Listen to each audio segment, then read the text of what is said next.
د افغانستان او پاکستان ترمنځ د ټولو لانجو سر یوې موضوع ته رسیږي او هغه د ډیورنډ کرښه ده.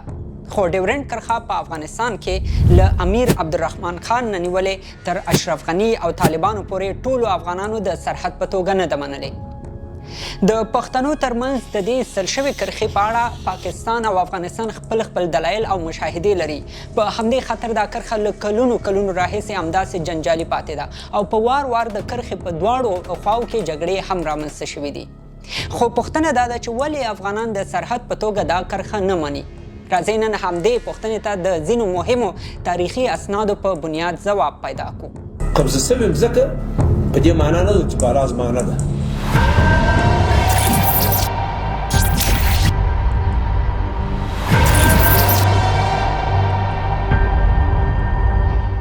کال 1893 انګریز مورټیمور ډیورنډ په کابل کې امیر عبدالرحمن خان ته یو سند ورخی چې په کې لیکل شوي د پیښور، کوټ، منګورې، اباسین، ډیره اسماعیل خان او د خیبر په ګډون د پښتونخوا او بلوچستان ډیرې سیمې 80 کاله مخکې انګریزانو ته حواله شوي دي. دا هغه سند و چې شاه شجاع او د سیکانو پاچا رنجیت سنګ ترمنځ امضا شوی دی. اصلا کیسه داسې وه چې په 1809 کال کې د افغانستان پاچا شاه شجاع د خپل ورور لخوا د قدرت راوغورځول شو. شاه شجاع د خپل تخت د بیرته نیولو لپاره څو ځله خواري وکړه خو کامیاب نشو. 3 کاله وروسته په 1812 کې شاه شجاع د سیکانو د پاچا رنجیت سنګ لخوا نیول کیږي، زندان ته وړل کیږي، هلته سخت شکنجه کیږي او د کوه نور الماس او نور جواهرات ورنه اخیستل کیږي. خو د 100 میاشتو له تیریدو وروسته شاه شجاع د رنجیت سنګ له زندان نه تښتي. له دې وروسته شاه شجاع انګریزانو سره په دې موافقه کوي چې انګریزان به شاه شجاع ته د کال 15,000 پاونډه ورکوي او د همدې پیسو په بدل کې به شاه شجاع د کابل حکومت په ضد دسیسو ته دوام ورکوي. له دې 12 کاله تیر شول او کومه نتیجه یې هم ورنه کړه. خو کله چې په افغانستان کې د سدوزیو وروستی پاچا شاه محمود نسکور شو، قدرت د بارکزیو لاس ته ولوېده او د پاچاهۍ د نیولو په سر د بارکزیو ورونو ترمنځ رقابتونو زور واخیستو، نو شاه شجاع ته یو ځل بیا د واک ته د رسېدو هیلې او تمې پیدا شوې. په دې وخت کې یوازینی شخص چې شاه شجاع سره یې همکاري کولی شوه هغه د سیکانو پاچا رنجیت سنګ و او د دې 2 وجې وې. یوه دا چې رنجیت سنګ له ډیر وخت نه دا کوشش کوي چې پیښور او شاوخوا سیمې ونیسي، او دویم دا چې رنجیت سنګ له امیر دوست محمد خان سره چې دا وخت په کابل کې واکمن دی زړه دښمني هم لري. نو شاه شجاع له رنجیت سنګ سره خپله پخواني دښمني هیروي او هغه ته د خطونو له لارې د ملګرتیا پیغامونه لیږي. په دې خطونو کې ویل شوي چې رنجیت سنګ به شاه شجاع سره د کابل د نیولو لپاره پوځي کومک کوي او بالاخره په کال 1833 د مارچ په 12 د رنجیت سنګ او شاه شجاع ترمنځ یو تړون لاسلیک کیږي. د دې تړون په اوله ماده کې لیکل شوي چې شاه شجاع به پیښور، خټک، کوټ، منګوره، اباسین، ډیره اسماعیل خان او خیبر په ګډون د پښتونخوا او بلوچستان ډیرې سیمې رنجیت سنګ ته حواله کوي او په بدل کې به رنجیت سنګ له شاه شجاع سره د کابل په نیولو کې کومک کوي. خو مخکې له دې چې په 1839 کال کې انګریزان کابل ونیسي، رنجیت سنګ مړ شو او د انګریزانو په لاس شاه شجاع په تخت کېنول شو. خو د دې ټولې کیسې جالب اړخ دا دی چې هغه وخت چې شاه شجاع له رنجیت سنګ سره د پښتونخوا او بلوچستان د سیمو تړون کاوه، شاه شجاع په افغانستان کې هیڅ کوم قانوني او رسمي حیثیت نه لره. یوازې قدرت ته د رسېدو په خاطر رنجیت سنګ ته دا سیمې د تحفې په شکل منلې وې. خو وروسته چې رنجیت سنګ مړ شو او شاه شجاع د انګریزانو د لاسپوڅي په توګه په کابل کې تش په نوم واکمن شو، انګریزي پوځ همدا تړون د ځان لپاره د یو رسمي سند په توګه استعمال کړ. او 80 کاله وروسته بیا د افغانستان له امیر عبدالرحمن خان نه غوښتنه کوله چې باید د افغانستان او برطانوي هند ترمنځ پولې د همدې تړون په اساس وټاکل شي. په اصل کې کیسه داسې وه چې کله برطانیه په 1888 کال کې د دویم ځل لپاره افغانستان اشغال کړ، نو یوې بلې خونړۍ جګړې ته یې لاره پرانیسته. افغانانو پاڅون وکړو او برطانیه مجبوره شوه چې افغانستان پرېږدي. خو برطانیه په دې لټه کې هم شوه چې یو داسې کس په افغانستان کې پاچا کړي چې د دوی په پوځي او مالی کومک تکیه وي او د دې لپاره تر ټولو ښه آپشن امیر عبدالرحمن خان و. اصلا امیر عبدالرحمن خان افغانستان ته له برطانویانو سره د جګړې په خاطر راسون شوی و، خو کله چې د برطانویانو لخوا ورته یو پروپوزل وړاندې شو، عبدالرحمن خان ومانه او له همدې سره عبدالرحمن خان په 1880 کال کې د افغانستان واک ترلاسه کړ. هغه تر 1901 کاله پورې د برطانوي هند په مالي او نظامي مرسته خپله واکمني وچلوله او په ټوله دوره کې بهرنی سیاست د انګریزانو په لاس کې و. دا کتاب چې په 1940 کال کې د یو برطانوي پوځي لخوا لیکل شوی پکې راغلی چې امیر عبدالرحمن خان په 1883 کال کې جلال آباد ته په دې خاطر سفر وکړ چې له برطانوي مشرانو سره وګوري.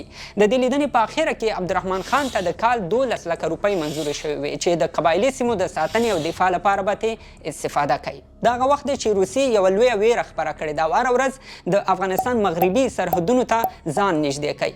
برطانیا هم ویریدله چې اسینه روسیه د دوی سرحدونو ته ځان ورسوي او تر دې وخته معلومه هم نه ده چې افغانستان له برطانیې سره کوم ځایه پورې سرحد لري. د همدې ویرې له وجې په امیر عبدالرحمن خان کنټرول لا نور هم زیات کړ. بالاخره په 1993 کال کې د برطانیا د بهرنیو چارو وزیر مورټیمور ډیورنټ کابل ته راځي او د هماغه سند په بنیاد له امیر عبدالرحمن خان سره مذاکرات شروع کوي چې د شاه شجاع او رنجیت سنګ ترمنځ امضا شوی دی. په اصل کې کابل ته د مورټیمور ډیورنټ سفر او له امیر سره د ملاقات هدف دا ښودل شوی و چې هغه به له امیر سره د افغانستان او روسیې ترمنځ سرحدونه معلوموي او بس. خو په آخره کې مورټیمور ډیورنټ د پښتنو سیمو د ویشلو موضوع هم راواخیستله او دا د هغه لخوا یو جوړ شوی پلان و. په دې کتاب کې د مورټیمور ډیورنټ له خولې د امیر او ډیورنټ ترمنځ د بحث مکالمه راخیستل شوې ده. په دې مذاکراتو کې اول د افغانستان د مغربي سرحدونو په اړه خبرې شوي، د روشان، شکنان او واخان سرحدونه پکې واضح شوي دي. خو په آخره کې په ډیر سیستماتیک او هوښیارانه ډول د قبایلو سیمو او چمن موضوع راپورته شوې ده چې د دواړو لخوا پې جدي او له لانجو ډکې خبرې شوې دي. په دې مذاکراتو کې انګریز ډیورنټ د افغانستان امیر ته اخطار هم ورکړی چې که دا نقشه او پروپوزل ورسره ونه مني د افغانستان سره تړلې ټولې سیمې به هم ورنه ونیسي او ټولې هغه پیسې او نظامي وسایل چې امیر ته ورکوي پې بندې به یې کړي. خو په آخره کې امیر عبدالرحمن خان مجبوریږي چې د مورټیمور ډیورنټ لخوا وړاندې شوی پروپوزل ورسره د لنډې مودې لپاره ومني چې دا هغه وخت کې د برطانیا د بهرنۍ پالیسۍ لپاره تر ټولو لویه لاسته راوړنه وه. په همدې خاطر یې دا کرښه د ډیورنټ په نوم هم یاده کړه. خو خبره همدلته پاتې نه شوه. له دې مذاکراتو وروسته امیر عبدالرحمن خان پښتنو او قبایلو ته پیغامونه ولېږل چې انګریزانو په ده باندې فشار اچولی چې د پښتنو علاقې له افغانستان نه بېلې کړي او له برطانیا سره یې ونښلوي. له همدې سره پښتانه قبایل راپورته کیږي، پاڅونونه شروع کوي او د انګریزانو چاونیو ته اور اچوي. دا پښتانه په همدې وخت کې برطانیې ته واضح وایي چې دوی به هېڅکله د برطانیا لخوا د پښتنو دا جبري تقسیم ونه مني او له همدې سره دا موضوع نوره هم جنجالي شوه. د قبایلو او پښتنو په پاڅونونو سره انګریزان هم له دې مسلې خاموشه شول. له څه وخت تېرېدو وروسته په کال 1901 کې امیر عبدالرحمن خان وفات کیږي او په ځای یې زوی امیر حبیب الله خان واک ته رسیږي. امیر حبیب الله خان انګریزانو ته خط لیږي چې د پلار په شان له ده سره هم مالی او نظامي کومک وکړي. خو انګریزان ورته په ځواب کې لیکي چې هغه مرستې له امیر عبدالرحمن خان سره په شخصي ډول کېدلې. له هغه سره ټولې معاهدې هم فرد په فرد وې، دولت په دولت نه وې. انګریزان امیر حبیب الله خان ته دا هم وایي که ته غواړې زموږ مالی مرستې ترلاسه کړې نو باید د پښتنو سیمو او ډیورنټ کرښه باندې موږ سره موافقه وکړي. د امیر حبیب الله خان او انګریزانو ترمنځ د ډیورنټ کرښې په اړه له ډیرو خطونو او مذاکراتو وروسته هم کومه نتیجه لاسته نه راځي. په دې کې په 1914 کال کې نړیواله جګړه رامنځته کیږي او دا موضوع نوره هم حاشیې ته ځي. خو په 1919 کال کې نړیواله جګړه ختمه شوه. امیر حبیب الله خان هم وفات شو. په ځای زوی امان الله خان پاچاهۍ ته رسیږي. امان الله خان سمدستي اعلان کوي چې له دې وروسته به افغانستان یو خپلواک هیواد وي او هیڅوک یې په بهرنۍ پالیسۍ کې مداخله نشي کولی. دې خبرې برطانیې ته خوند ورنه کړ او په 1919 کال کې د درېیم ځل لپاره په افغانستان حمله وکړه.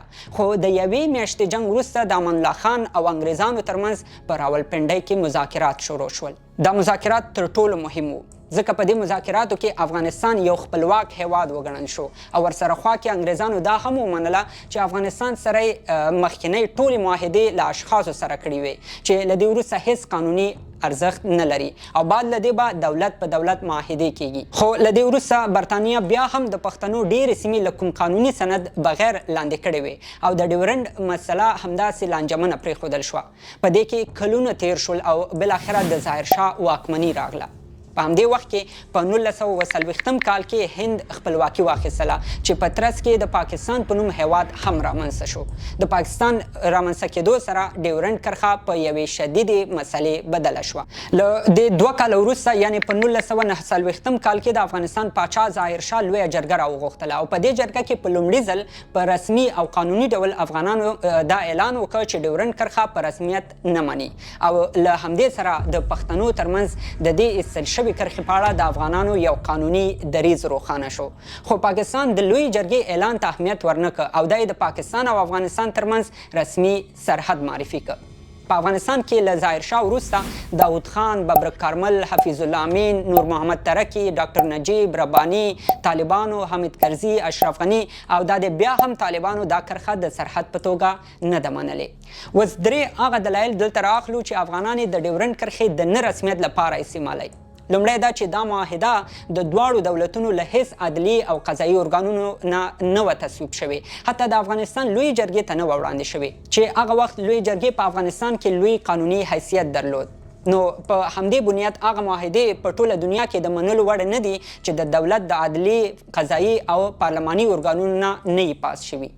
دویم دا چې دا معاهده داسې وخت کې شوې ده چې په افغانستان د برطانیې استعمار حاکم و او امیر عبدالرحمن خان یې په زور مجبور کړ چې دا معاهده ورسره لاسلیک کړي. هغه معاهده چې د ویانا کنوانسیون لخوا باطله او بې اعتباره ګڼل کیږي. ویانا کنوانسیون د ټولو دولتونو ترمنځ د معاهدو او تړونونو لپاره قوانین او اصول ټاکي. د دې کنوانسیون په 51 او 52 ماده کې راغلي چې که د دولت استازي د یوې معاهدې د لاسلیک لپاره تهدید یا د ځواک له لارې مجبور کړی شي، دا تړون او معاهده حقوقي ارزښت نه لري او بې اعتباره ګڼل کیږي. او دریم دلیل یې دا دی چې په دې معاهدې کې یو قوم په 2 جغرافیو ویشل شوی دی او د هغه قوم نه پکې هیڅ پوښتنه نه ده شوې.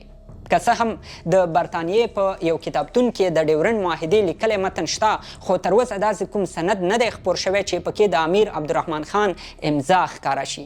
دا د ډیورنډ معاهدې هغه لیکلی متن دی چې د برطانیې په آنلاین لایبررۍ کې خپور شوی دی. خو د دې معاهدې په 2مه ماده کې ډیورنډ ته لاین یا کرښې کلمه استعمال شوې ده. دلته په 4مه ماده کې هم د فرنټیر لاین یادونه شوې ده. په 5مه ماده کې هم ډیورنډ ته د کرښې خطاب شوی دی او له دې ټولو معلومیږي چې انګریزانو ډیورنډ کرښې ته د سرحد نوم نه دی ورکړی، بلکې هغوی هم د کرښې کلمه ورته کارولې ده. نو همدا هغه دلایل دي چې افغانان دا کرښه د رسمي سرحد په توګه نه مني، خو پاکستان تاکید کوي چې دا کرښه نه بلکې د افغانستان او پاکستان ترمنځ رسمي سرحد دی. له همدې وجې دا مسله تر اوسه همداسې لانجمنه پاتې شوې ده. دا به زموږ د نن ورځې خپرونه هیله ده د خپرونې به تاسو سره د ډیورنډ کرښې په پیژندلو کې لا ډېره مرسته کړې وي. تر بلې خپرونې الله مو مل.